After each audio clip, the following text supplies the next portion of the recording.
हर हर महादेव, जय श्री राम, जय हिंद सभी प्यारे साथियों को। मैं शायर सुरेंद्र एक बार फिर से आप सभी का हमारे ऑफिशियल चैनल में स्वागत करता हूं। मैं सीधा बात करने का आदी हूं और सीधी बात करता हूं। आज मैं जो विषय रखने वाला हूं, आपने थंबनेल देख ही लिया होगा कि मैं क्या बोलने वाला हूं। सबसे पहले बात, ये जो प्रज्ञा मिश्रा हैं, आप इन्हें एक बार सुन लीजिए, उसके बाद मेरी बात रखता हूँ मैं। ये कौन सी बात हुई भाई? सरकार को मर्ज ठीक करने के लिए उसकी नब्ज पकड़नी पड़ती है। किसी पर भी कुछ भी लाद कर आंदोलनों के इंतजार नहीं करने चाहिए। देश के युवा, देश के किसान कोई प्रयोगशाला नहीं है कि आप योजनाएं बना कर चेक करते रहें और देश को आंदोलनों की आग में झोंकते रहें। आपने सुना प्रज्ञा मिश्रा को किस तरह से अग्निपथ के वीरों को बरगा रही हैं, हमारे देश के युवाओं को बहका रही हैं। काफ़ी समय से इनका वीडियो देख रहा हूं मैं, हर एक बात इनका नोट कर रहा हूं मैं। प्रज्ञा जी का हर एक वीडियो का जवाब दूंगा मैं, किस तरह से सनातन धर्म के खिलाफ इतनी बड़ी साजिश रच रही हैं, किस तरह से सनातन धर्म को नीचा दिखाने का काम कर रही हैं। ये बीजेपी का विरोध नहीं कर रही हैं, ये सनातन धर्म का विरोध कर रही हैं। फिर से एक बार अग्निपथ पे किस तरह से युवाओं को भड़काया इन्होंने, एक बार सुन लीजिए फिर से। रक्षा मंत्री राजनाथ सिंह ने और देश के प्रधानमंत्री नरेंद्र मोदी जी ने देश के युवाओं पर अग्निपथ स्कीम थोप दी। अग्निपथ तब लाते जब सामान्य भर्तियां कर लेते। सामान्य भर्तियों से पहले ये 4 साल वाली नौकरी लाकर सरकार ने ही युवाओं के मन में शक का बीज खुद बोया है कि सामान्य भर्तियां अब आर्मी में होंगी भी या नहीं। सरकार में इतनी बड़ी बड़ी योजनाएं देश की युवा पीढ़ी पर थोपने से पहले कोई होमवर्क नहीं किया गया। बहुमत का मतलब ये कतई नहीं होता कि कुछ भी देश के नागरिकों पर लाद दिया जाए। रात में आपके दिमाग में आइडिया कुलकुलाया और सुबह आपने किसान कानून बना दिया।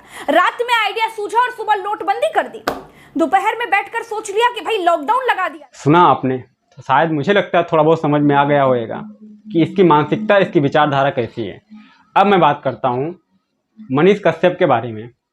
मनीष कश्यप को बहुत अच्छा इंसान समझता था, बहुत ही अच्छा इंसान समझता था कि देश में हो रहे गलतियों को मनीष कश्यप उजागर कर रहे हैं। बहुत अच्छा है यार, हमारा बिहार का एक भाई है कि हमारे बिहार में जो कमियां हैं उनको दर्शा रहे हैं। देश में अलग अलग जगह पे जाके जो कमियां हैं उन्हें दर्शा रहे हैं। बहुत अच्छी सोच थी, बहुत अच्छी विचार थी। लेकिन अग्निवीरों पे ये क्या बोल गए हैं, थोड़ा इन्हें सुन लीजिए। ये देश के युवाओं को भड़का नहीं रहे हैं। हम सबको एक होना होगा और जैसे जब जब सरकारी कंपनियां बिकती है उस समय सरकारी कंपनियों को पहले बचाना होगा। धीरे धीरे इन लोगों ने पहले सरकारी कंपनियों को बेचा, फिर देखा इन लोगों ने कि युवा तो कुछ कर ही नहीं रहे हैं, फिर उसके बाद से आर्मी को प्राइवेट करने के रास्ते पे ढकेल दिया। धीरे धीरे जो है आर्मी में जो है वो 4 साल की बहाली जो होगी ना, वो किसी एजेंसी के थ्रू होगी। आपने सुन लिया, मनीष कश्यप का वीडियो देख लिया आपने। आपको भी थोड़ा समझ में आया होगा कि मनीष कश्यप ने भी देश के युवाओं को भड़काने की कोशिश की है। बाद में सब इन्हें पता चला कि जब मनीष कश्यप गलत हैं, जब इन्हें एहसास हुआ, जब इन्हें आभास हुआ कि हम गलत हैं, तो माफ़ी भी मांगे हैं। अभी विषय को हटा के मैं आगे बढ़ता हूँ। सबसे बढ़िया अगर किसी ने कुछ कहा है तो खान सर ने कहा है। खान सर भाई बंदा कमाल का है यार तुम। ये किस पर?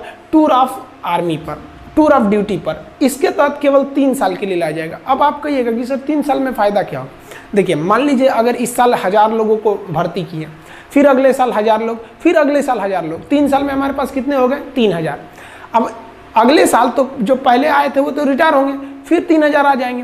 तो इस तरह से हमारे पास हमेशा एक रेगुलर आर्मी बनी रहेगी। और ये आर्मी को हमें क्या नहीं देना पड़ेगा? पेंशन भी नहीं देना पड़ेगा। अगले साल 1 लाख को कर लेंगे, यानी 3 लाख हमारे पास आ गए सब।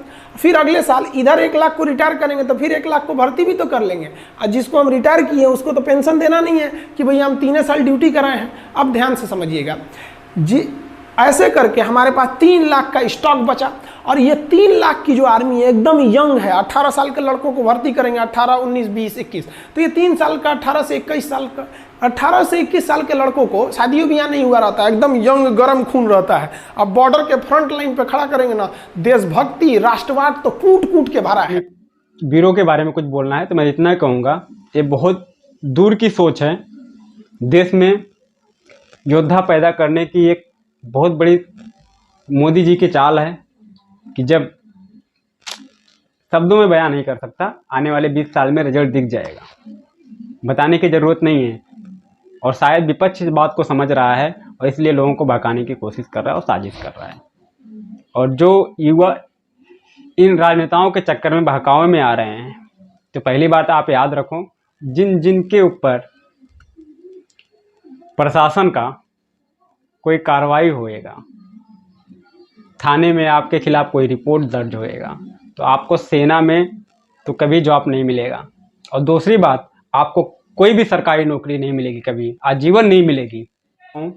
जैसा कि मैं हमेशा अपने बात के लिए जाना जाता हूँ, मैं कभी किसी से माफ़ी नहीं मांगता, तो इस वीडियो में माफ़ी नहीं मांगूंगा। जिसे बुरा लगता है लगने दो, जिसे सही लगता है मेरे विचार को आगे पहुँचाओ। और रही बात प्रज्ञा मिश्रा वाली, तो प्रज्ञा मिश्रा की तो ऐसी ऐसी खुलासा करने वाला हूँ मैं, वो भी सोच नहीं सकती, करूँगा।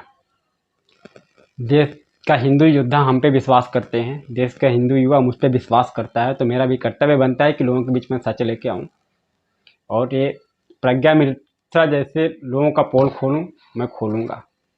एक एक पॉइंट उसका समझाने की कोशिश करूँगा, कितने बारीकी के साथ में वो सनातन धर्म के साथ में खेल रही है।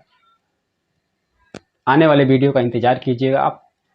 और जो नए मित्र हैं, अगर आपको लगता है कि हमारे साथ चैनल को सब्सक्राइब करके हमसे जुड़ना चाहिए तो सब्सक्राइब कीजिएगा, अन्यथा मत कीजिएगा।